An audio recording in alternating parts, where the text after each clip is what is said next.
I am the man with the golden gun. And you can hear my origin story, original origin story, whenever that game comes out. Okay. I had nothing else I really wanted to intro with, and I'm really kind of psyched about this James Bond news, so that's all I got. All right. We'll circle back to that No. Foreshadowing. because I'm sure we'll probably talk about it for way too long and then tangent and then Probably not that long, only because they said original origin story, which throws all of my ideas out the window now. we can still. I'm sure explore. I'll find a way, as is tradition, and as the cards dictate. But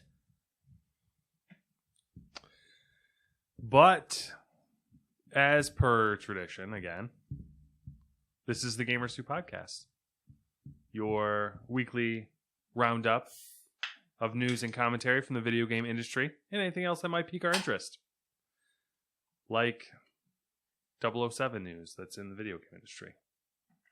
That's all I got for you. roundabout way to get it in there, but we'll do it. It's kind of a,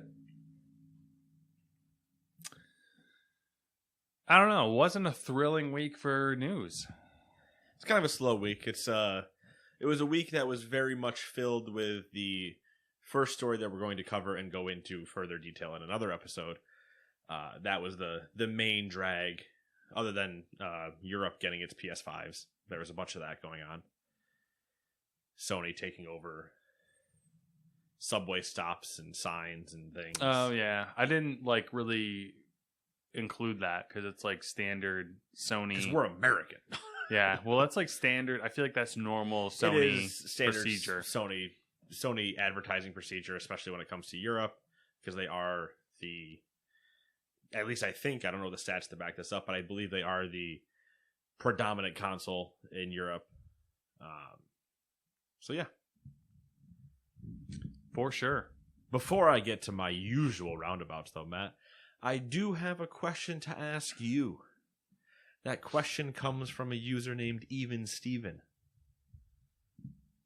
And that question is, are you guys celebrating the 1-year anniversary of Stadia? I don't know if anyone is celebrating the 1-year anniversary of Stadia. Maybe Google. Are we celebrating it in the sense that we're like, hey, you managed to make it to 1? Well, we are going to talk about Stadia. So I don't know how much we want to get into it now. We want to circle back to it when we talk about it. Because I have feelings that relate to the 1-year anniversary and some of the Stadia stuff that's happening to promote Stadia. Stadia. Project Stadia. I mean, that being said, I might check it out because the opportunity is there. So maybe that I'll say yes. I'm going to celebrate it by looking at it and exploring it. I'm going to celebrate it from afar. I'm gonna check it out. I'm gonna deep dive into its orifices. That didn't come out right. I did notice, because what I do, my normal routine is I use Chrome when I'm doing our podcast document. Ah, okay. And Firefox boy over here. That's usually, I have Firefox. I just use Chrome for the doc. I literally don't even open it for that. I use Firefox still. So, where was I going with this? Okay, so, I click up on the little, there's that tiles thing where it shows you all the Google apps. Yes. Stadia is listed on there now, which I noticed for the first time this week. Okay. You scroll all the way down and it's got Stadia as an option. And I was like, oh, interesting. I feel like it's been there before, but Probably has been. It makes sense. I mean, I haven't gone looking for it because who does? Yeah. And only you have to be on Chrome to use it. So yeah. And on my layout, I mean, I don't know if it's different for whatever, but it's literally the very last. It might be for me as well. I don't know. I don't remember if you can rearrange that or if it's just how they prioritize things. I I don't remember enough about the ecosystem other than the fact that Stadia is a thing. Mm-hmm. It's there for now. Congratulations, you made it to 1. You might not get to see your toddler years, but you made it to 1. You're going to be lucky to make it out of infancy. We will see. In terms of human counting years. Be clear about that. Some people are like, well, I already made it out of infancy. It made it past 6 months. It's like, well, that's not how this works. I mean, for TACMan, 6 months might be old. And 1 year, it's already been lapped twice. But now, Matt, things you can avoid on Stadia by playing them on other platforms. As I say that, there's a couple Stadia games in here, so never mind. Here we go, new releases. Number 1, Bubble Bobble 4, Friends. The Baron is back. Is that supposed to be Bubble Bobble for Friends? But it's the number 4? Like it's the 4th one? I think so. That's how I interpret it. They're doing the old sequel number in the title type thing. So Bubble Bobble for Friends. The Baron is back for PS4 and Switch. Number 2 is 5 Dates for PC, PlayStation 4, Xbox One, and Switch. Number 3 is the Fortnite The Last Laugh bundle. Don't know how that got put in here, but it has the Joker in it, so that's the one I put in, apparently. Number 4, Hearthstone Madness at the Dark Moon Fair expansion is officially out. Number 5, Mars Horizon for PC, PlayStation 4, Xbox One, and the Switch. You can't just shoot a hole into the surface of Mars. Sorry, Doom Eternal coming through there. I get bored. All right, so I'm gonna pause now that I brought up Doom, tangentially, apparently. I every now and then, and I won't do it if I'm playing Call of Duty because I use sound very much in Call of Duty, so I can't like play something else at the same time. Yeah. But if I'm just doing other things, or if I'm getting bored at work, or I'm just doing menial tasks or other certain games, I will just go throw on the Doom soundtrack on YouTube on the other side, and I'm just over here slaying demons while I type. Anyway, it's a great soundtrack. That's how you end up as a violent individual. That is not how you do it. Listening to the Doom soundtrack. The Doom soundtrack is just metal with no words. Doom, da, doom, doom, doom, doom, doom. I'm gonna sing the Doom song. Zim. Number 6, Mortal Kombat 11 Ultimate for the PC, PlayStation 5, Xbox Series X, PS4, Xbox One, Switch, and Stadia. Number 7, Pac-Man Mega Tunnel Battle for Stadia. Number 8, Pure Pool for the Switch. Number 9, Truck Driver for the Switch. Number 10, Monster Truck Championship for the Switch. Number 11, Poker Club. I barely even know her. For the PC, PlayStation 5, and Xbox Series X. Don't judge me, Matt. Number 12, Hyrule Warriors Age of Calamity for the Switch. Number 13, Katamari Damacy Reroll for the PS4 and Xbox One. Number 14, Sakuna of Rice and Ruin, PS4 and Switch. And number 15, the Skylia Prophecy on the Switch. A lot of Switch games. I read somewhere that the Switch was the best-selling console for 23 months straight. I'm going to snap your neck. What? Why wouldn't it be?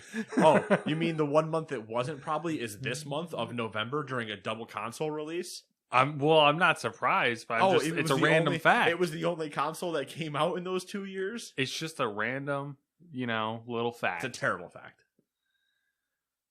I don't know. I thought someone might find it interesting. Koalas eat eucalyptus. Well, is that a great fact? No. Was it true? True. Okay, it's a true fact. Dumb sales numbers. Since the time that it came out and nothing competed with it, it managed to be the number 1 selling console. Until I would hearken and guess, Matt, that this is the month of 2 new console releases where it broke its streak. I don't know. Maybe. Because technically, I don't know how they do their counts, but I'm assuming because technically nothing was sold until November 10th and therefore the 12th or whatever the 2 days were for the consoles. Even though I bought mine in September, I technically didn't buy it until November. So there's no actual, there's pre-sales, but they don't actually start counting sell units until the month of a day release. So it's 2 million people pre-ordered it, but that also means that there's 2 million sales in November before everything else happens. Have we gotten pre-order numbers? No. What if really it's like 7 people? It could be based Confirmed. on. I know 5 of them. What if it's just like 200,000 people? Then I'm in a very exclusive club. Yeah. Out of 7 billion people it on would the planet. explain a lot of my problems trying to get one. You're clearly not as cool as me. Problem number 1. Shots fired. Shots fired, but I'm going to move right into the news because we're going to have a lot to talk about, not in this episode. Number 1. The nominees for this year's Game Awards have been revealed. Game Awards being the Game Awards hosted by the one and only Jeff Keighley. Sony Interactive Entertainment came away as the publisher with the most nominations, being 22, the second most a publisher has ever received at the Game Awards. The Last of Us Part 2 had the most nominations for an individual game at 10, followed by Hades with 8 and Ghost of Tsushima with 7. The Game Awards will take place online this year in a live-streamed event on December 10th. Matt, what might I be doing on December 10th that I will have to open the Game Awards on a second monitor? Cyberpunk? Same day, baby. Is it? Why did I Yep. think it was the 12th for some reason? 10th is a Thursday, and it's releasing probably late or midnight, whatever. I believe it's slated, their commercial is the 10th or the 11th, whatever. I don't know if it's time zone locked, so it might not technically. It'll go live on the 10th in certain regions, but whatever. Either way, the 10th. That reminds me, I wanted to look up the 11th. I'm off, so I'm gonna be having my cyber arms and putting fluid in my body. weirdness. Cyber fluid, not that fluid. I wanted to look up the system requirements, updated system requirements, but I didn't, so fuck it. That's right. We're not that nerdy of a podcast unless we get bored, and then we are indeed that nerdy of a podcast. Because this time they actually broke it down by ray tracing. Ray tracing, whole topic. They put 3 columns dedicated to ray tracing. Ray tracing on but better, and ray tracing on but the best. See, I don't think that's what they're actually called, but I'm pretty sure it is that. The new AMD cards finally released. We got benchmarks, ray tracing, a whole fucking thing right now. Mm-hmm. Whole thing. And no DLSS. Yep. Blah, blah, blah, blah, blah. Fucking nerds. If you haven't heard us talk about a bunch of useless shit, go back about 3 episodes. Shh, don't tell them. IO Interactive has teased its next project, and it's a James Bond game. Project 007 is a collaboration between the studio behind the Hitman series, film producers MGM and Eon Productions, and licensing specialist Delphi. It is in development across 2 IO studios, Copenhagen and Malmo.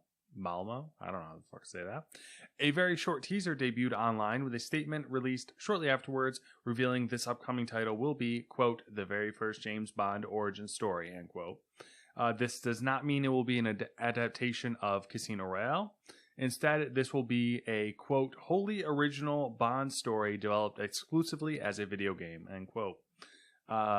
Project 007 will be powered by IO Interactive's proprietary Glacier engine, which the Hitman series uses. It will be released for modern systems and platforms, but obviously no release date was given. I'm still excited. I think there's a lot to be excited about. I'm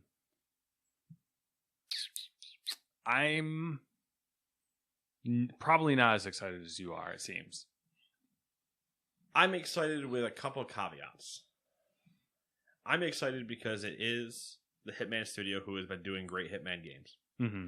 I'm excited because it's James Bond, a franchise I enjoy. I'm excited because James Bond is basically a Hitman in some ways. So it's a pairing that makes sense. It's not us giving James Bond to Bungie. Mm-hmm. Which in some ways doesn't sound that bad, but you know what I mean. Or giving it to Blizzard. Touchy. But a pairing that makes sense, mixed with I don't want it to be as slow as Hitman. That is to say that there will definitely be moments that are. I want to have the time to sit down and like pause during a mission and use my cool little James Bond gadgets. Like, ooh, I'm going to use this watch to hack the world. Like all those things. Shoot a laser out of my watch. Spritz hot sauce on my dinner out of the same watch. The whole thing. Golden gun, silencer, car that has oil slicks and shoots missiles. All the things I want. But I also need it to be not Call of Duty, but I need it to be a step... Like, Hitman at 1.5 times speed. We need to be moving through some of these... There are action sequences, and it's not always... Oh, he got out quietly. I don't know if you ever watched a James Bond movie. There's not much usually quiet about what he's doing. There are quiet moments. Then there's a giant explosion of an island at some point that somehow nobody notices. That's my big fear, is that it'll be Hitman repackaged, which the dream is they take what's good about Hitman and what they have clearly well defined from Hitman and build the James Bond action on top of it. And we get some characters in there, we get some actual story. I don't think Hitman has like necessarily a ton of that juicy story going on there, but no. And then again, maybe it does. You know what I mean? There's a whole lot of games that I didn't play to say that there maybe isn't an overarching story, but there clearly is an overarching story. Similar to, when they say it's an original origin story of James Bond, that potentially has, and specifically referencing that it's not Casino Royale, which is the traditional origin story of James Bond. But there are so many ways. Are we talking about the origination of the idea of just 007 and the double O's and the whole project and Bond? And is it going to be one of those where the build up is to the end of the movie of him being called James Bond for the first time, but the whole rest of it he never has a name type of thing? Then think about that. Jimmy, Johnny an Bond. Original origin story, and then also it being called right now Project 007. It does have that angle to where it could be like, oh, this is, it's MI6 establishing the 00 program, and all this secret training that's going on, and all these blah blah blah, and how 007 is a role, not a person, the same way James Bond is an alias, not a person type of thing. Just when you do get that designation, you are now that person type of thing. Since it's in cooperation with MGM and all these other people that obviously deal with James Bond, I'm wondering not how continuous it will be, but like how much it'll pull from the films, the film universe, or if it's just gonna be like right off the bat, clearly different realms. Depends on the villains they choose, the story they depends on everything. Depends on the villain they choose, the story they tell, and who they benefit. Yeah, everything. Depends on everything. I can list the entire features of all the games. No, it depends on everything. You could do it, and I don't want them to do this, but you could do it in such a way that not the next movie that's coming out, not Never Say Die. No Time to Die? No Time to Die. Never Say Die, a different one? Never. Or is that say, just... I don't fucking know. Don't look. There is one that's like Never Say... Maybe it is Never Say Die. Is it? Anyway, so you couldn't do it for the new movie that's coming out, which is supposed to be out next year, I believe. But you could do it in...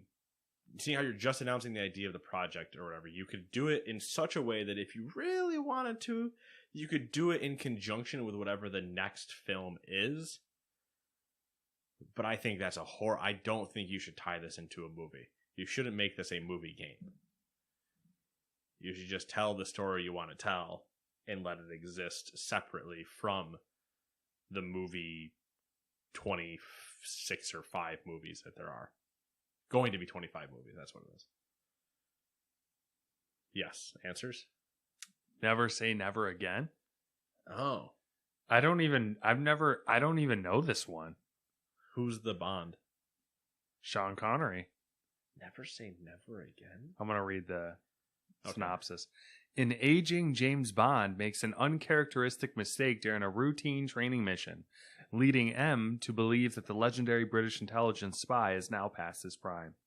M indefinitely suspends Bond from active duty. However, when Spectre member Fatima Bush and her fellow terrorists successfully steal 2 nuclear missiles from the U.S. military, M must reinstate Bond as he is the only agent who can beat Spectre at their own game of espionage. It's 1983.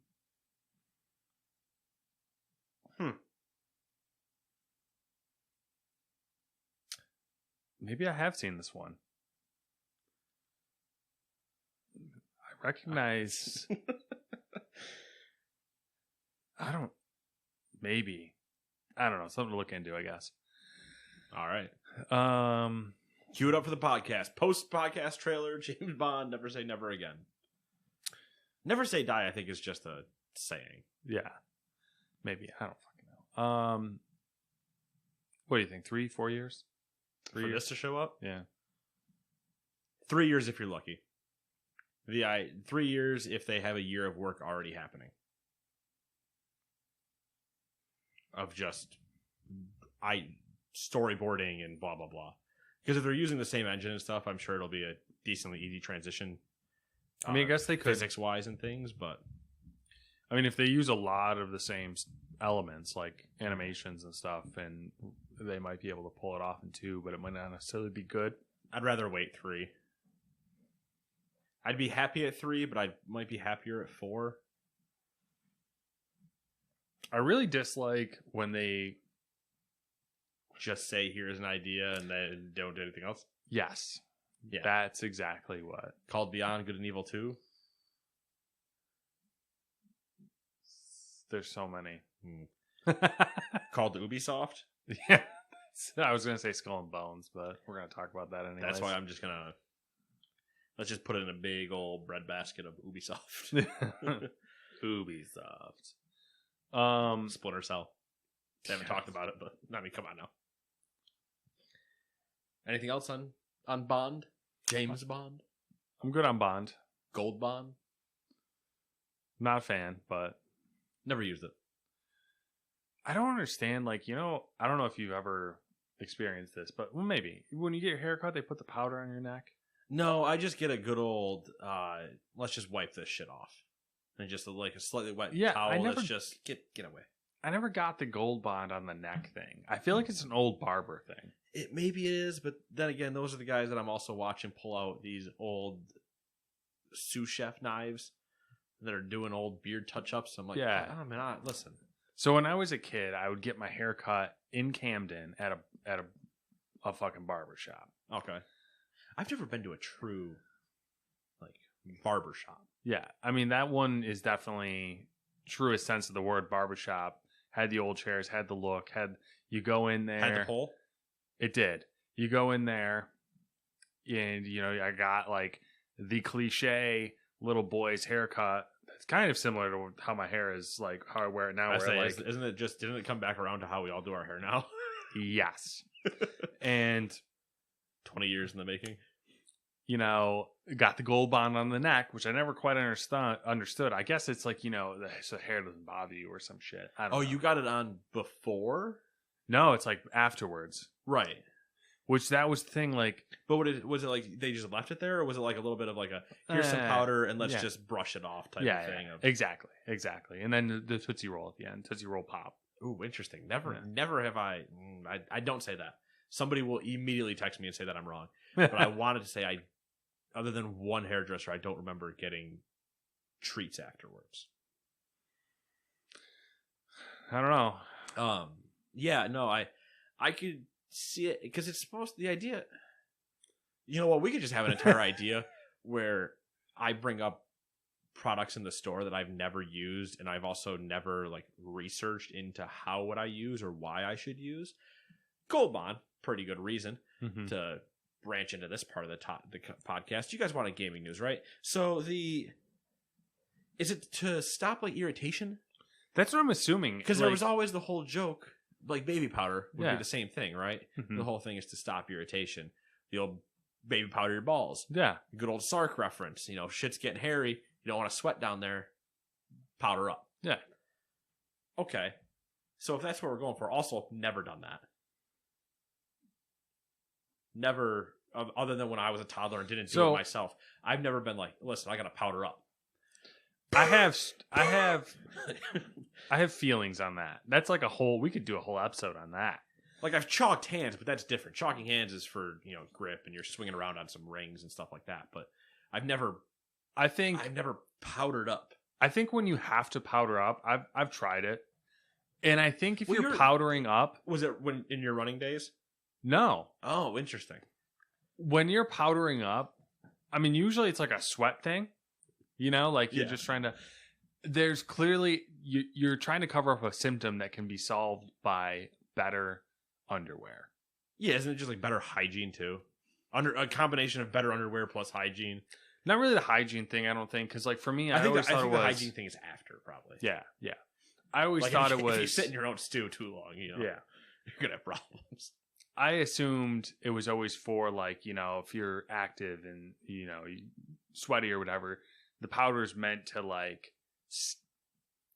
help solve that issue, which it never does. It never did for me when I tried it. So I don't know. That's a whole thing. Don't really get it. It's messy. It's just not worth the effort. That's my thing. Is it just seems like a whole hassle, and then just go buy some Under Armour Tech Mesh boxers. And then it's the whole thing. Like, are you just picture this however you want, people? Are you taking because the whole things are usually screw capped? Yeah. So you turn it the one way and it opens up like 10 holes or whatever, and then you would squeeze the bottle, powder comes out. Yep. Right in your face, you cough. Right. So are you coughing in your face because you're sticking it between your legs and blowing up at yourself? Or are you going to lay down on your back? Oh, God. And really get yourself nice and covered with the best access rather than trying to fight gravity and shoot things back up at yourself. Well, here's the dicey thing with powder. Also, I think the idea behind the haircut is just so the loose skin trimmings don't irritate your neck. Yeah, the loose hair trimmings. Yeah. Because I do get that. You said skin trimmings. It's a whole other thing. Barber of DeVille. Demon Barber of DeVille. We can start doing a whole Sweeney Todd. Couldn't remember the name of the place. I was thinking Tim Sweeney. Tim Sweeney, epic CEO, is also Sweeney Todd, the Demon Barber of DeVille. Also coming up in this podcast. Oh, fun fact. If we ever get there. The thing was, I get it still sometimes like right on like where my t-shirt sits on my neck. Mm-hmm. I will feel it sometimes like once I get home, I'm like, that's it. T-shirt off, I gotta shower real quick and just clean some stuff, switch shirts. Well, now I don't do any of that, and I just the showering after taking a haircut is already like that's the routine. Ah, okay. Sometimes I won't necessarily even shower. I'll just shirt off, shower on, stick my neck under. head and neck. Yeah, head and neck under, and just be like, that's enough. It'll be good for until I get, messy. Yep, done that. It'll satisfy me enough. Basically, look like the old peering around a corner thing, but you're just completely sideways, like, all right, cool, good enough. But yeah, I've never, the whole powder thing. It's just like It's not. Well, the thing with powder too is if you use too much of it, it actually makes the situation worse. Okay. So, it's definitely a fine line, and it's just not worth the effort. I mean, we could easily go down into a rabbit hole of an entirely new podcast called "Nate's Unsure About Male Body Parts," or Nate's Unsure. There you go. Full stop. Yeah. Let's talk about the Gold Bond. The fuck's the point? And we can go through this whole thing because it's come up probably 2 months ago now. but we were discussing things being basic versus acidic in Mhm. parts. Yep. And it was just like, didn't pay attention. Yeah. Don't know what you're talking about. And you're like, how do people, that frustrates me. People don't know this. And I was like, you're teaching me something new every day. There's just, you know, Every time we discuss body things or like, yeah, body things mostly. When Gold Bond or certain toothpaste, hand soap, whole thing about like you're not supposed, if you shampoo too much because it's all, synthetic and blah, blah, blah, it'll actually damage your skin. Mm-hmm. The whole thing, people not washing their hair every day. Yep.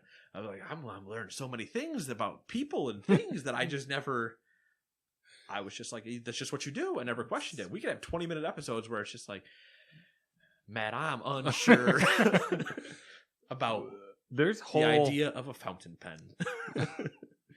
There's like whole things that just blow my mind. Like dry shampoo, one of those things. Yeah. Don't understand. I don't understand. I get it. I don't understand evaporated milk. That's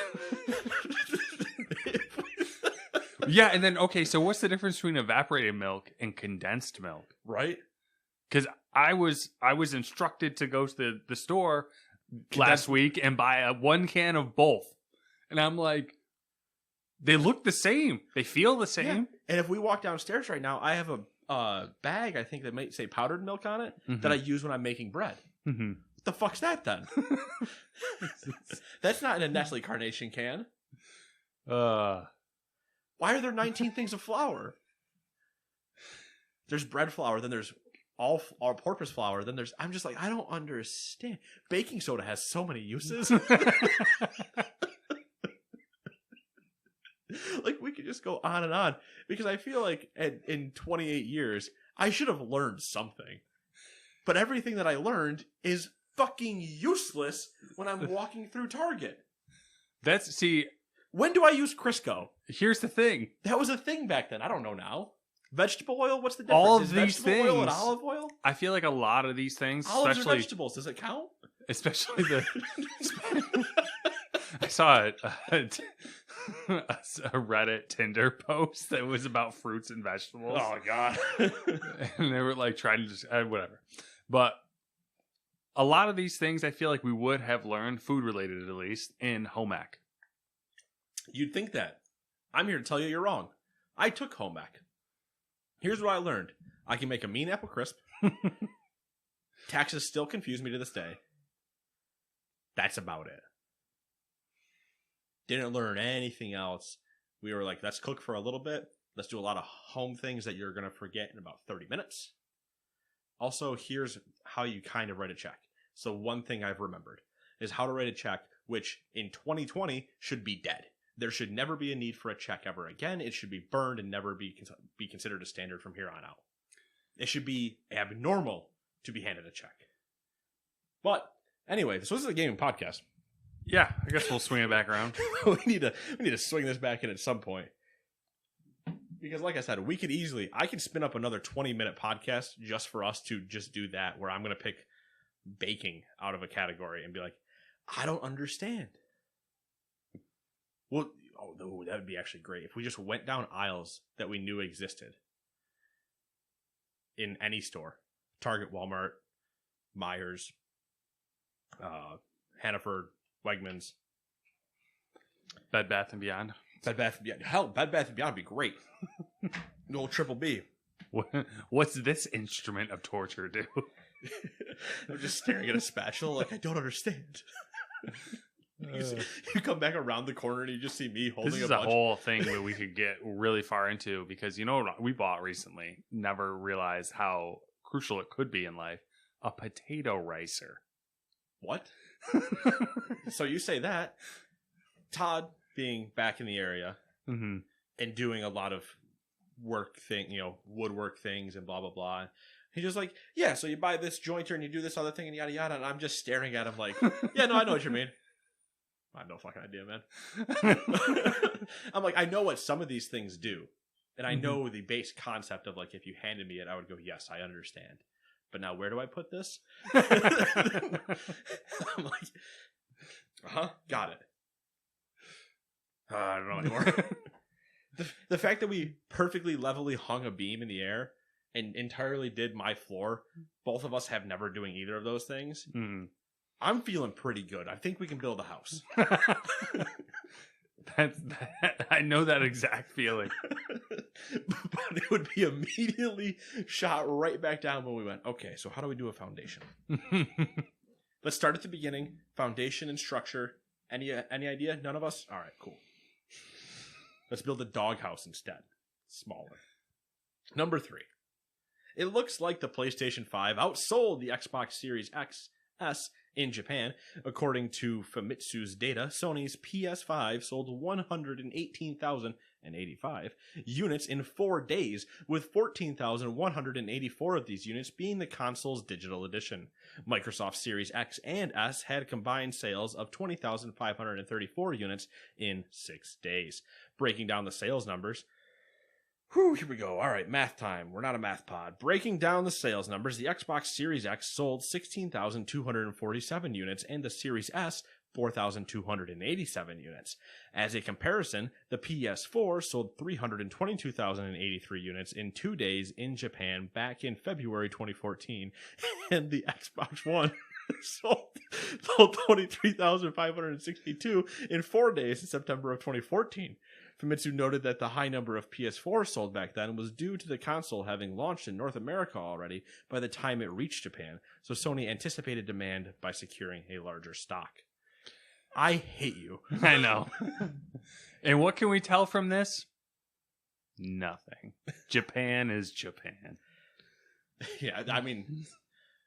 Oh, you mean Japan? Sony Japan outsold America Microsoft? Shocking. I bet they still have PSPs. They do, I think. Yeah, so, all right, cool. I also bet the Nintendo Switch probably outsold the Xboxes. I think the more interesting thing is the comparison between the PS5 sales numbers and the PS4 sales numbers. Yeah, 300 to 100. Yeah. Which I'm ballparking those by 30,000, but... Mm-hmm. I kind of feel like the fact that the PS4 was launched sooner in North America doesn't matter as much. Like, I feel like Japan's just like not interested in consoles, like those type of consoles. Yes, they're not interested in those type, and it's a minority that is of their gaming population. Yeah. All right, number 4, equally as thrilling. Real-time animation company Hypersense announced it's been acquired by Epic Games. Hypersense will collaborate with Epic's development teams to build, quote, new and better tools and systems for developers and players alike, end quote. The acquisition will also allow for a better integration of Hypersense tech with Unreal Engine. The company formerly known as Binary VR, which... well, I guess I get it. Specializes in real-time capture of face movements, which can then be recreated as a fully animated 3D avatar. As Binary VR, the firm raised $4.5 million in 2018 to develop its capture tech, having previously worked on a developer kit for VR. So Binary VR. And then they were like, fuck that. Fuck VR. Hypersense. Money. Epic. Ooh, boy. Money. Yeah. Money. Gonna do the money song. This is like the third company Epic has bought in the past like year and a half that's their sole purpose is like a support role, and like they have like tech, like facial capture tech.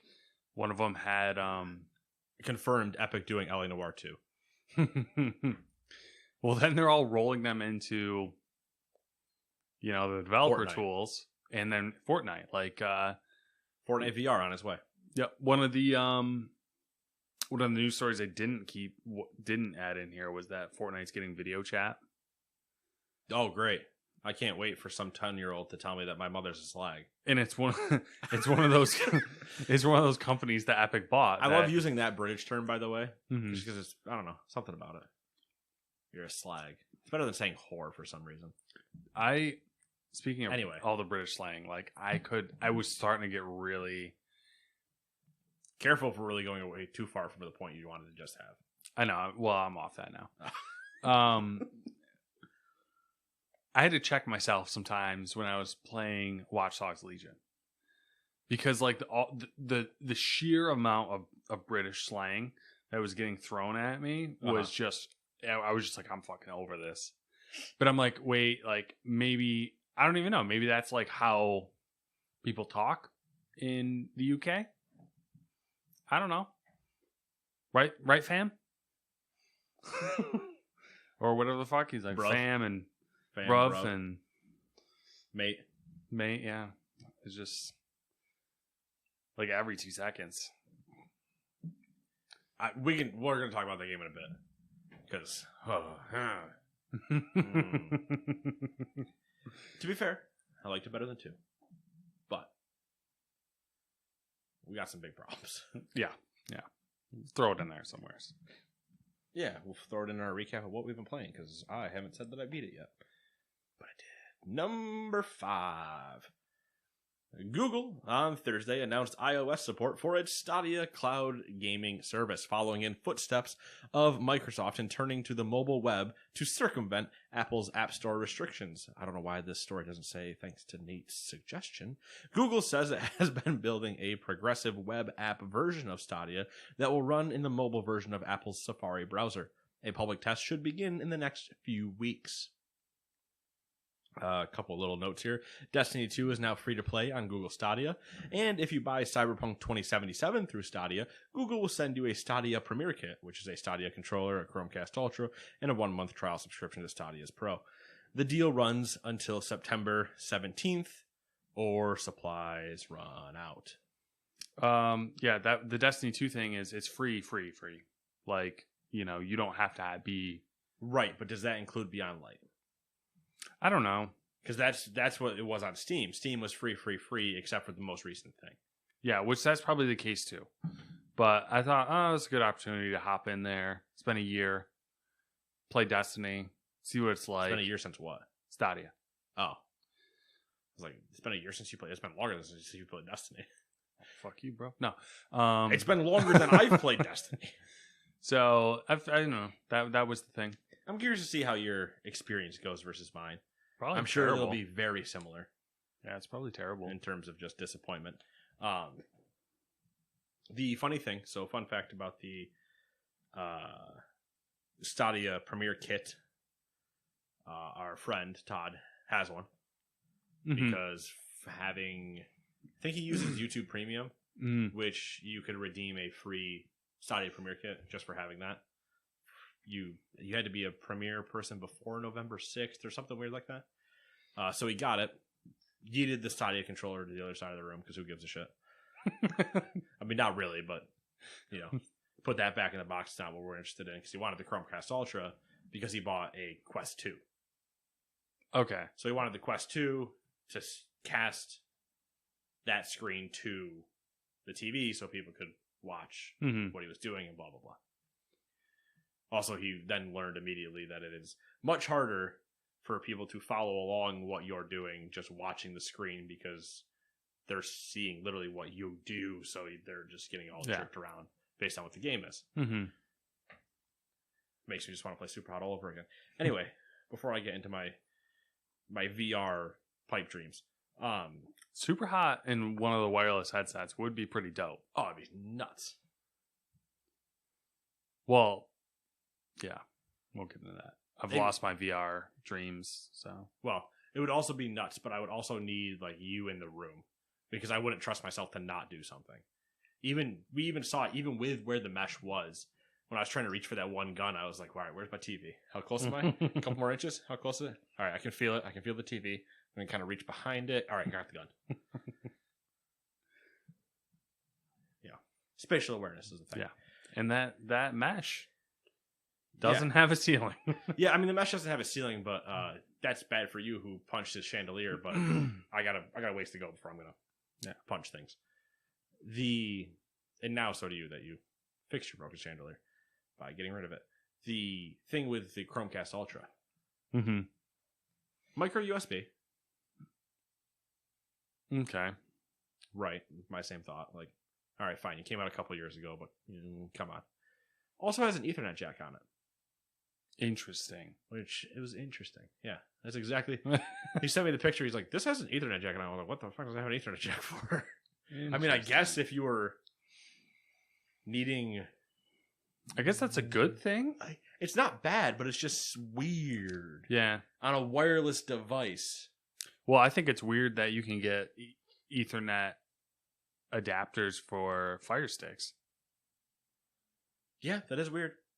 but I don't know. Listen, man, I'm not trying to I appreciate the option, I guess. Yeah, I just don't know.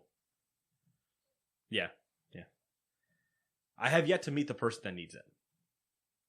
That's my thing. Did he try Stadia at all or no? No. I don't See, think- that would be I don't interesting. think you will. I'm curious because remember they billed the controller as being like a big advantage. Yeah, and then they immediately backed off of it a month later. I'm wondering if it makes a difference though. Do you want to borrow the controller? I don't want to, but you can. You're the one that's about to play Stadia and Destiny. Yeah. All right. Okay. I don't care that much. I don't care that much. So I'll make you do it instead. Capcom has confirmed Hey, yo.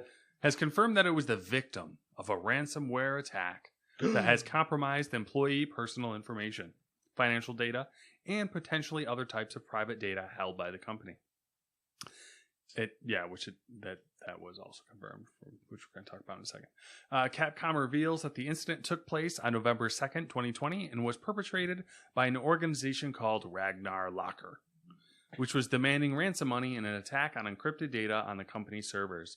The personal information of a maximum of approximately 350,000 business partners, former employees, and customers may have been compromised, along with the personal information of up to 14,000 current employees and related parties, and other unspecified confidential corporate information may have been compromised. Though Capcom has yet to ascertain how many were impacted. Capcom noted that none of the compromised data included credit card information. Oh, thanks. Thanks for Yeah, that. right. There's the one silver lining.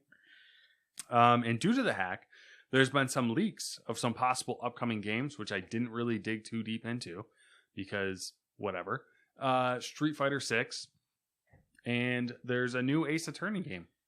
So, new Street Fighter, cool. That would just be following in line with, all right, it'd be cool to get a new Street Fighter, especially on the new consoles, blah, blah, blah. New Ace Attorney, I'm sure the people are pumped for that. They're fans of the thing. I just like the memes that come out of it. Yeah. Ace Attorney memes are great.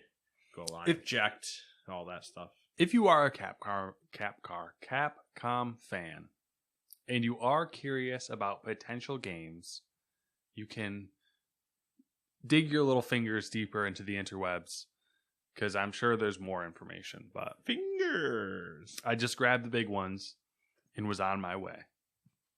I'm going to take you. I'm going to take you. Rest of you. Fuck off.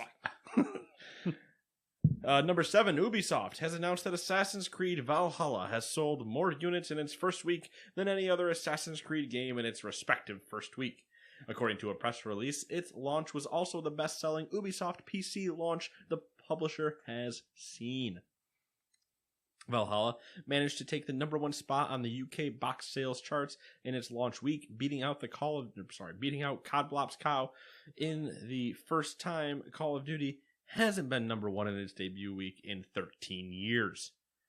It also, according to Ubisoft, doubled the active player count at launch of its predecessor, Assassin's Creed Odyssey. I think there's some tomfoolery, because...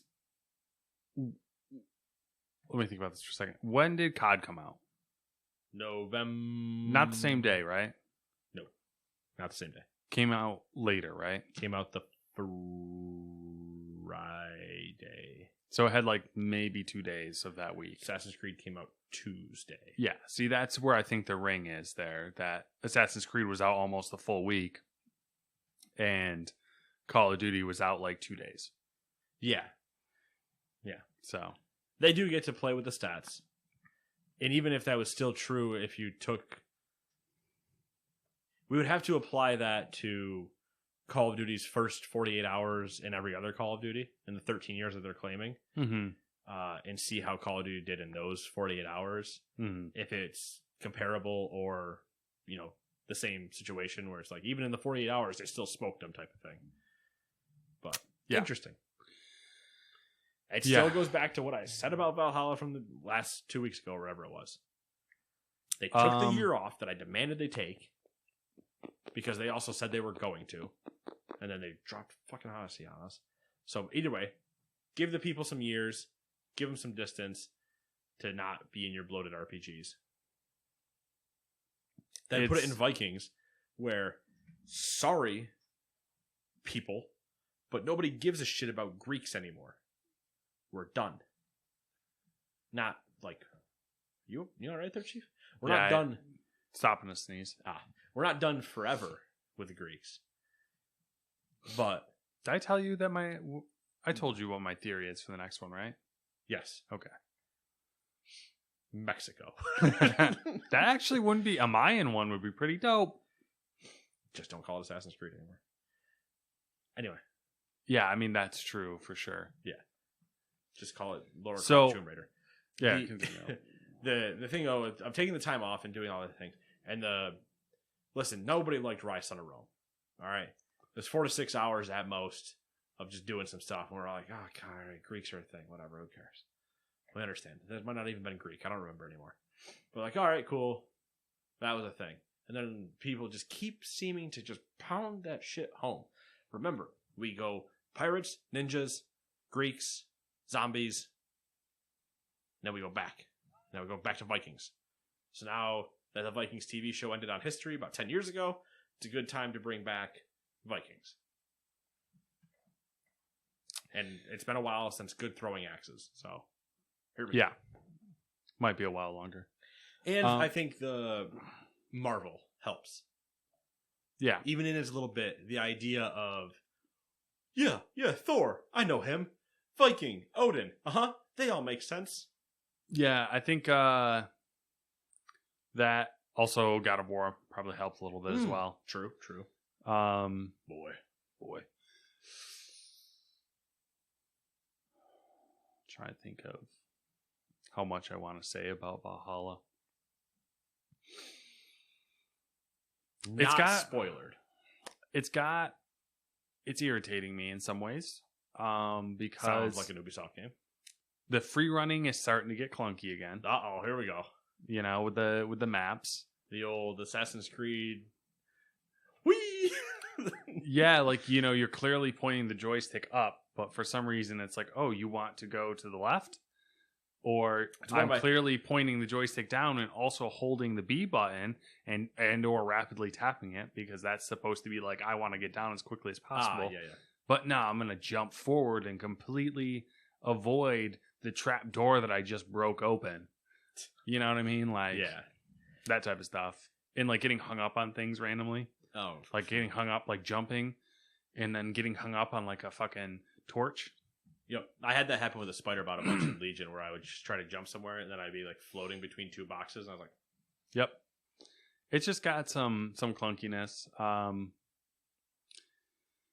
It's interesting. I don't know if I'm a fan of the new way they presented the quests and stuff, the side quests and all the World events collectible and stuff. Like, or I don't whatever think they call them. tell you enough. But we can talk about it when Could be later. difficulty setting stuff. We'll revisit that at the end of December for sure, because that'll be when I sink my teeth in. Yeah.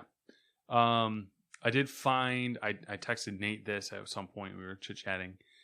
I did find some things in the, you know how you get the computer files and you get the emails and stuff? Yeah. I was doing my normal, let me just read everything. Fucking, That's also why Matt hates the running, because he's only done it for about 10 minutes and everything else is a problem. So I was I'm reading telling you about through subject 187 here. through emails and stuff, and there was a lot of allusions to like World War II Nazis and like those type of things. Man, So Sniper Elite comes full circle. Assassin's Creed. Yeah. You So- must kill Zombie Hitler. also, the whole modern story, a lot of the modern story of Assassin's Creed is buried in world events, but those world events aren't marked on your map normally. You have to get really close to them for them to show up, and they show up as anomalies. Cool. So there's that. There's just part of me that's going to be playing the game and go, shit. And then I'm just going to text you and be like, what is... And you're going to be like, I know where you are now. Yeah. Be ready for the pain that is the next 10 hours. And be like, I don't want to. Well, yeah, I don't know. We'll talk about it more. We won't go on about it because we're already gone off about too much, I guess. I mean, we've gone off. It's not like, First off, we do need to go, though. How do you pronounce that guy's name? Hughes. That's what I was going to settle on. Record. Okay. Is how I would say that. All right. That's what we're going to go with because... Record. I'm going to go with Record because that's what I was going to say, but... Hughes Record. Or Hughes Record. The man in charge of overseeing Ubisoft's Singapore studio, which is currently developing Skull and Bones, Nate's favorite game, has been removed Wait. You can't just, all of a sudden, just because you get to read a Skull and Bones story, turn it into my favorite game. Pirate Boy. Has been removed from that position following the result of a, quote, leadership audit, end quote, according to a copy of an internal company email obtained by Kotaku. Ricor has been in that role since early 2018 and was responsible for overseeing the studio's many projects, which include not just Skull and Bones, but co-production responsibilities on Assassin's Creed series and the upcoming Immortals Phoenix Rising. And sexual assault cases against his female employees. Yep. And a bunch of other bad things. Yep. So, leadership audit is Ubisoft's safe way of saying, well, not really safe, but like,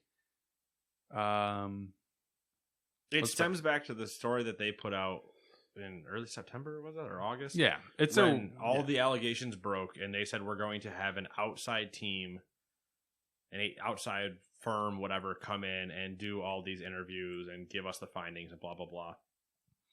And this is one of the findings. Yep. He's a piece of shit. Yep.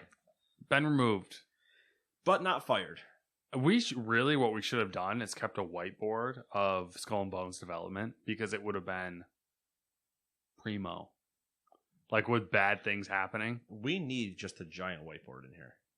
Because it would just be Skull and Bones, Anthem. Just so many things where we're like, who's leading the project now? And just cross out old names constantly.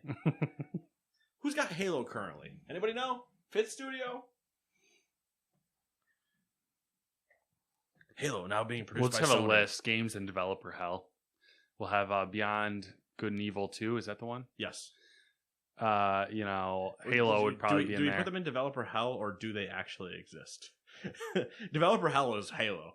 But like Beyond Good and Evil 2 exists? Question mark. Yep. Skull and Bones would be developer hell because we actually have seen it. Yeah, they showed it off. That was their biggest mistake. But really, that could have been Assassin's Creed. Oh, they could have. They repurposed ships. Black Flag. They developed an island in Black Flag that you can never get to beforehand, and then they just showed that. Then they're also like, yeah, by the way, in Skull and Bones, you actually can't. You are the ship. That sounds fun, right? And Matt went, yeah, I eat it up. Well, I love it. It's great. I don't want to do the island stuff. I just want to be a boat. So I played World of Warships so much, I felt like I was the boat. The game makes you feel like you're a boat. Matt, ready to write for IGN right there. Glowing reviews. Makes you feel like a boat. Number 9. Niantic has announced that Pokemon Go will receive its biggest update to date. The Go Beyond update, which is releasing November 30th, will allow trainers to advance to level 50, which the previous cap for anybody is 40, in addition to new content. Upcoming changes to the game include seasons, which are 3-month periods during which players will run into different Pokemon and events. These will be tied to the season they take place in and span everything from eggs to mega evolved Pokemon. The game will also take into account which hemisphere players are located in to dictate summer versus winter themes. The first season of Celebration kicks off December 1st. Pokemon from the Kalos region, including creatures such as Chespin, Fennekin, and Froakie, are expected to fully join the game on December 2nd. As of November 30th, players will be able to level up to 50. We just said that, Matt. Just want to make sure you know. This includes a rebalance system that will make it easier for players to level up via bonuses. For those who hit level 40 before the end of 2020, Niantic is going to give you exclusive rewards like a title that says level 40 Legacy and some other shit. Or Legacy level 40? I don't know. People love this shit. You want to know what my favorite part about it is? Man that's been playing since release. Tell us, oh great one. Not going to be level 40 by the end of 2020. I'm sure there's people that we know who are already level 40. So Yep, Dewey. Good old Our social media manager might Daddy. be very close. I'm going to kill this fly. There was a fly over there for a while. Yeah, but that I one's was bigger just- though. This one's smaller. All right. Apple announced a new initiative called the App Store Small Business Program. Congratulations, Nate, on murdering a life form. Death to America. Reducing the fee developers have to pay to use the iOS store. Starting January 1st, 2021, companies who have earned less than $1 million during the previous calendar year will only need to pay a 15% commission on their App Store revenue from apps and in-app purchases. Of course, Epic Games CEO, I almost said Sweeney Todd that time, Tim Sweeney, The Demon Barber of Fleet Street. had to comment saying, quote, "We're not fighting for a lower commission. Apple's 30% commission is not wrongful. It's just a bad deal.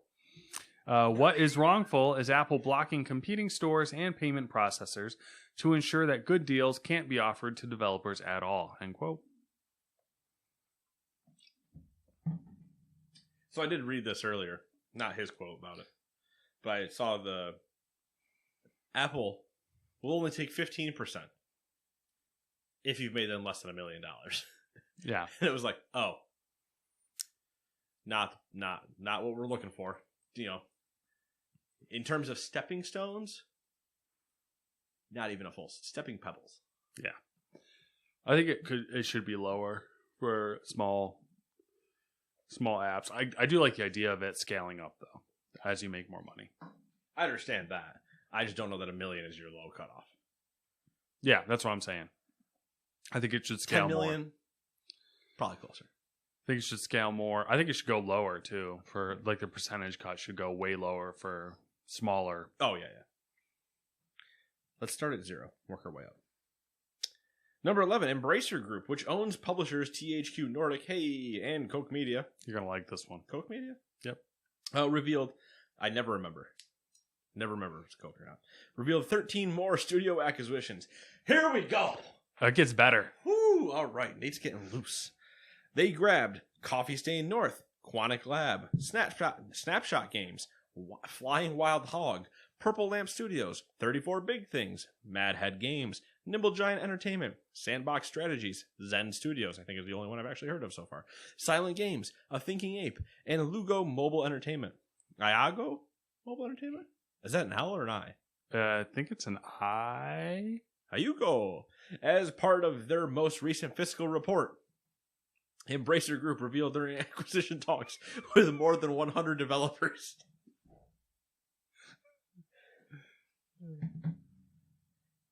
Here's the problem, Matt. Microsoft thinks small potatoes.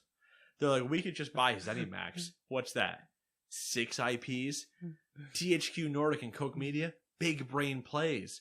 Let's just buy 700 developers. And whatever comes out of it All of them. is considered profit.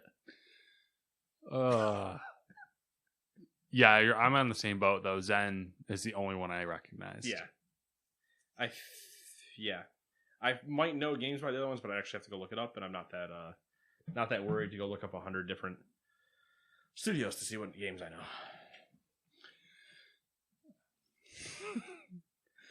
They don't Big disappoint. brain plays, man. Big brain plays. They don't disappoint. You can't fail It's strategically impossible to fail if you're publishing everyone. All right. HBO's upcoming TV adaptation of The Last of Us might actually be happening. The network has given the show a series order. What? They ordered a series? Is that what we're saying? Yeah, it basically means like They ordered we a like season. what. Yeah, with series creator Neil Druckmann. Ugh.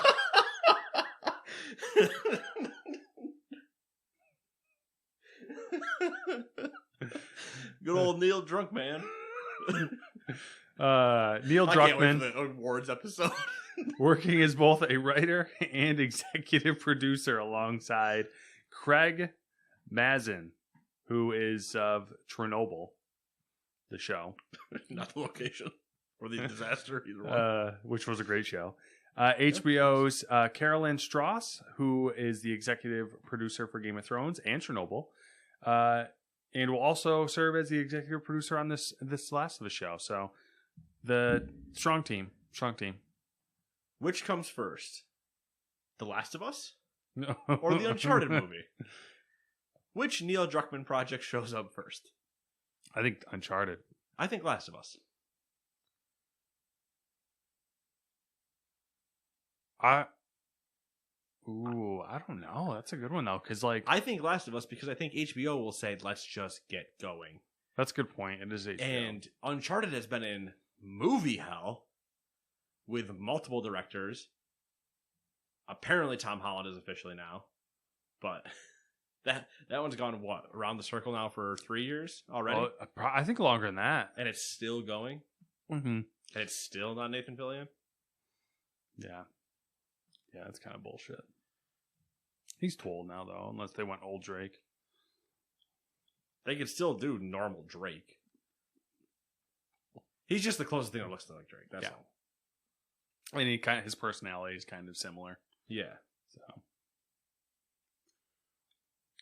Also, I wanted you to really give me like a Carolyn Strauss. Like a nice, real emphasis on Strauss. sorry, I'll do better. Disappointment. Yeah. Anyway, the only thing other than that was trailers and stuff. Cyberpunk dropped a 5-minute. They were calling it a gameplay trailer. Looked more just like a commercial trailer, typical of what we normally see. And then there's the 007 project teaser, which is just a 007 intro of 007 intros. Yep. You guys want to look down a barrel of a gun, see some red, and then hear the theme song? There you go.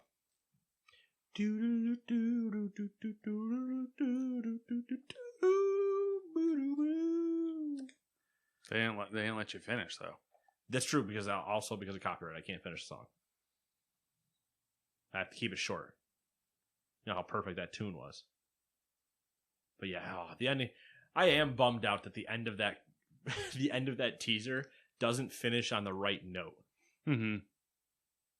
It bums me out because now, while I'm editing this podcast before we do our next episode, I'm gonna have to play James Bond on the other monitor, as is tradition. I just have to now get it out of my system. But it's been 7 days. That's out for the news. That's all I got. It's been 7 days, and we are headed right towards that Black Friday, Turkey Day combination. What have you been up to?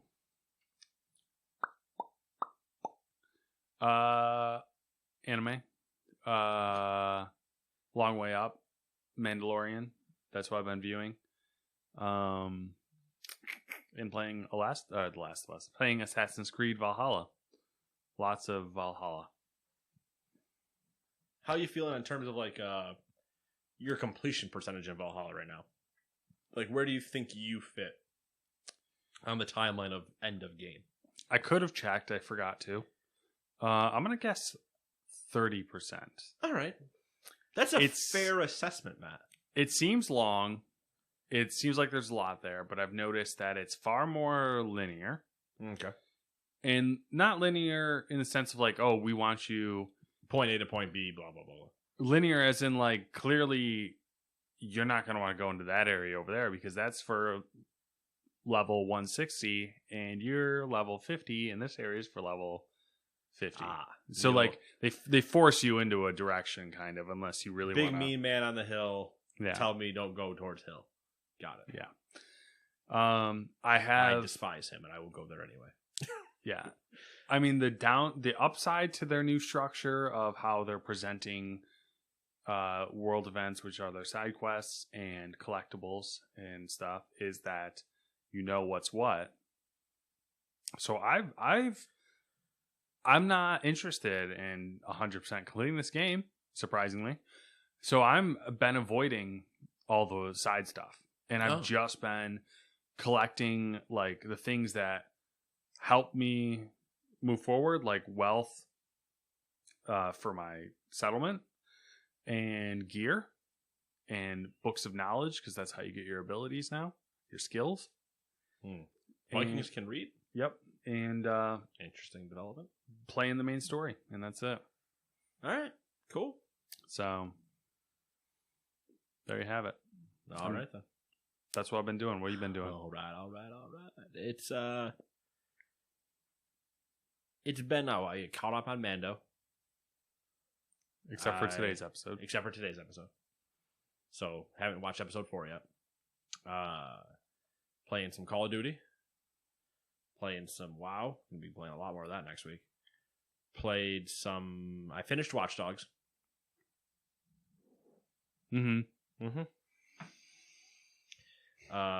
Spoilers right now for Watch Dogs. Legion. Just skip forward about 5 minutes. Or pause. Mute us, whatever. Might not be 5 minutes, we'll see.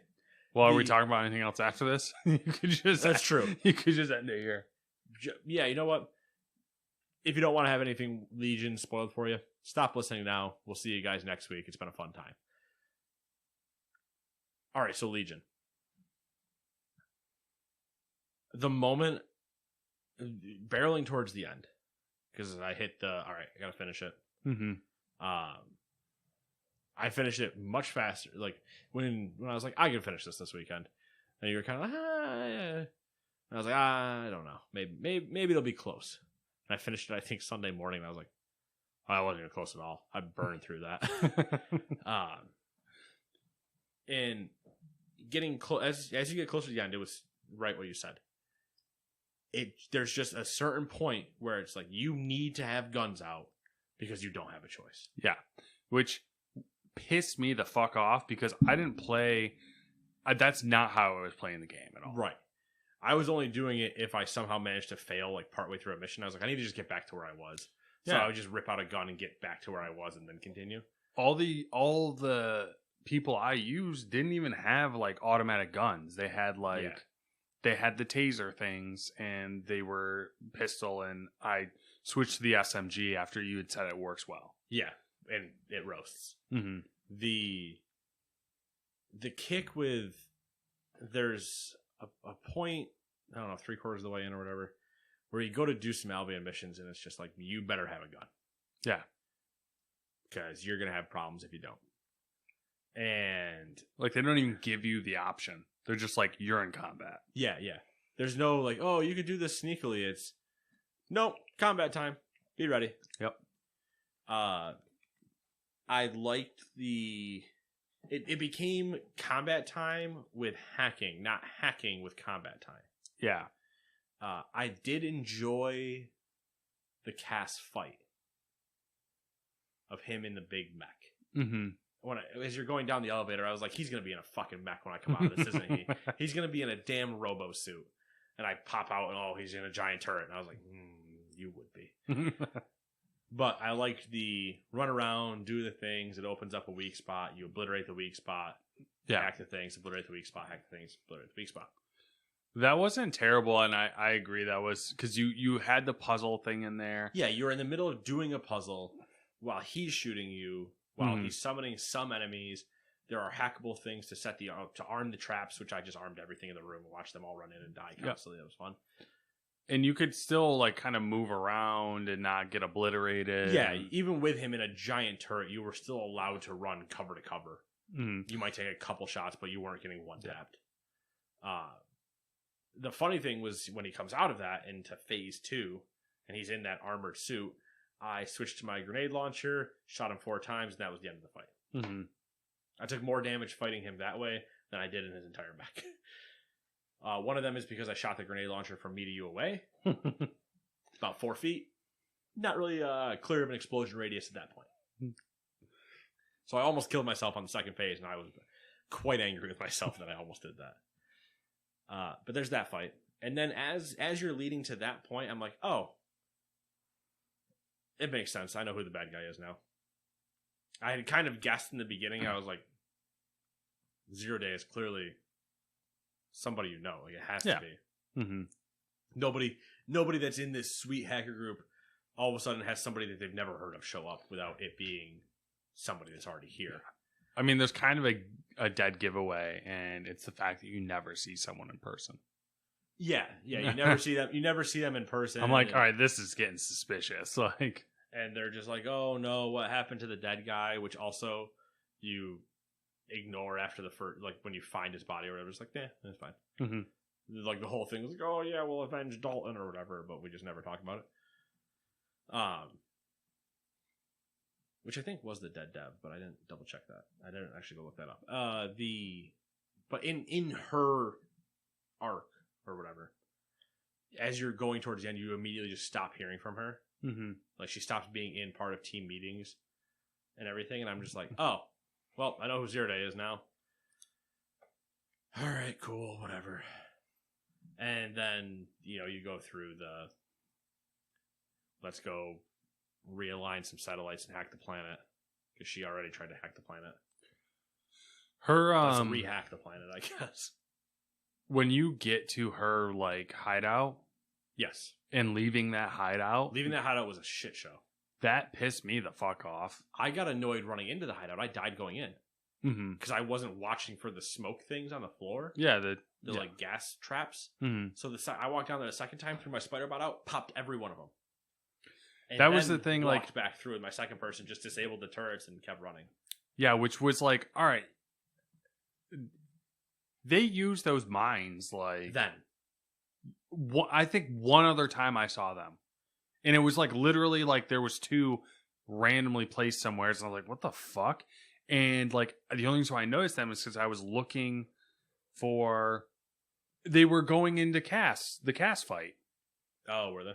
Like, you know how like you have to take the elevator down? Yeah. Right outside the elevator in that hallway, which you could avoid them if you didn't go to the end of the hallway. Like if you just went directly to the elevator, no problem. I think I did. Which I only noticed them because I was following one of the guards with my reticle, and I like swept over the ground and it turned red, and I was like, what? Yeah. Because you get down there and there's these gas traps, gas mines. And I'm like, I died immediately to them, and I was like, what the heck? So then I threw the spider bot, popped all of them, disabled the turrets, and just ran past there to get back inside.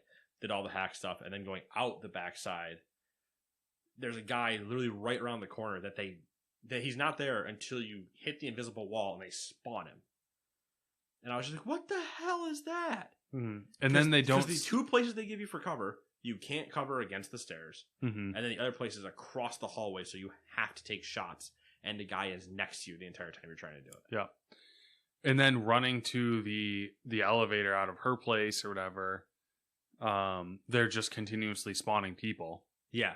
And like fighting through that, like I died a bunch of times because I just couldn't figure out. Like I had a character who was not set up for. I had the Hitman, I think, the professional Hitman character with me. Mm-hmm. So I had the G36, the burst gun. Mm-hmm. And I killed the first guy, got around the corner. Then I made the turret betray, and it just started shooting everybody.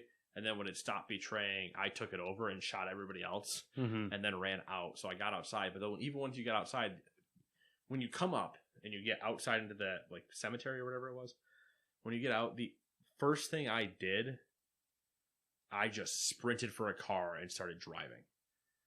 But then they're just spawning cops on you. Yep. I was like, what am I supposed to? I finally ended up getting away. But I was just like, what? What?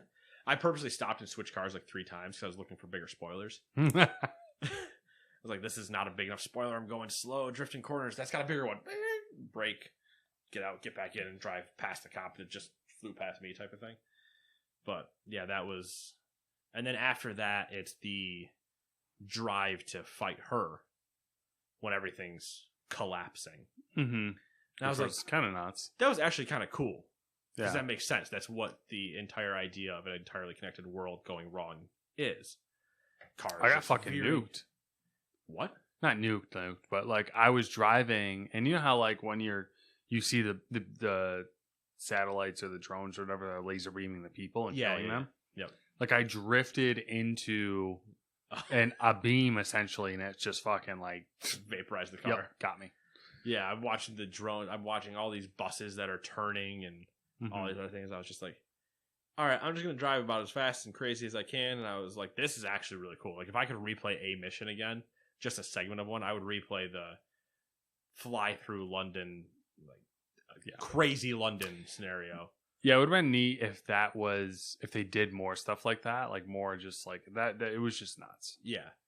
And then getting there and once again solve a hack puzzle, but under no pressure because you just take over a CTOS drone and fly around. And then deal with her. And I was like, okay, so this is how we're going to deal with her. Whatever. It was funny how they make you play two people in two separate places, but you don't choose your second person. Yeah. I was kind of annoyed by that. But luckily, and they don't really let you choose. I got my spy guy. Yeah, they don't really let you choose where you go either. Like, who goes where? I don't think. No, because they don't tell you who you choose someone, but they don't tell you where you're going. Well, you're whoever you were, Mm-hmm. and that person I think is going to Bloom. Mm-hmm. That person is going to deal with her, and whoever the other person is going to the other one. At least that was my case. Is the person I was when I started the mission went to Bloom, and then the other random person was just, oh, somebody's got to get over there, and it turned out to be him. So I had my hitman and my spy guy. So I had two people with guns. Yeah. I hosed Ready to myself. go. Because I was using like drone experts and shit. Yeah, I ran into the place that you actually are earlier on to deal with. I think what's her name, the blonde haired. Yeah. To deal with Tilda Swinton. Yeah. Fucking crazy. I want to be a machine. Yeah. When you're dealing with her, and I just ran in with my silence pistol. I was like, I don't have time to waste anymore. So I just pulled out my silence pistol. The first guy that saw me, I was like, "What's up?" Bang! And just kept running through and put the entire place into full combat mode. Shot the vents, and then it just dropped me right back. I was like, that was really easy. Weird. But it just I shot everybody. I didn't wait at all. I just was like, time to go. Places to be. Yep. Did you do the quest at the end for Bagley? No. Okay. But I went and looked it up. Because when you said you had one more side mission to do, and then I saw what the mission was, I went, oh, that's probably the mission he decided to do. But the mission being go find 8 places to go take pictures, I went, how about youtube.com? What's the mission ending? Because that's what stopped me playing Breath of the Wild. Breath of the Wild had the same, here's 7 pictures. Go find them and take them. I did one step. I was just like, no, I'm not doing that. I looked I'm done with the game. I looked up where I needed to go. And that's what I almost debated doing. I was like, I could look up where to go, or I could look up the end of the mission. And so I just looked up the end of the mission. And it makes sense. It's interesting. It's it's provocative, gets the people going. But it's the part of they won't let you actually lose somebody problem. Yeah, like because they brought him back. Because they bring him back.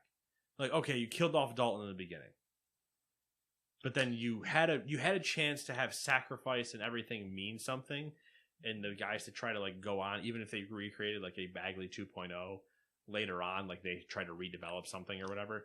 But all of a sudden, he's just, I think, in a CTOS drone, completely sentient of himself again. I think that quest would have been more meaningful if they, you like found like a file or recording or something from Bagsley that was basically like, look into this. Like, yeah. And it doesn't come back, and then you do it and you find out like, yeah, you basically, instead of him still being completely sentient and aware of everything, you either get the completely basic version of him, which is just the autonomous city person. So you either lose all of his personality and he just goes to that. and so you either have to deal with, you want to try to like, it sets you up with, okay, you want to try to build him differently going forward, blah, blah, blah.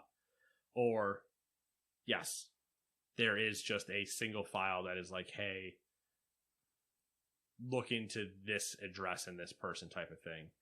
And so you go and find out that there's this guy sitting here, and through some stories of like his caretaker and some other things, you went, oh.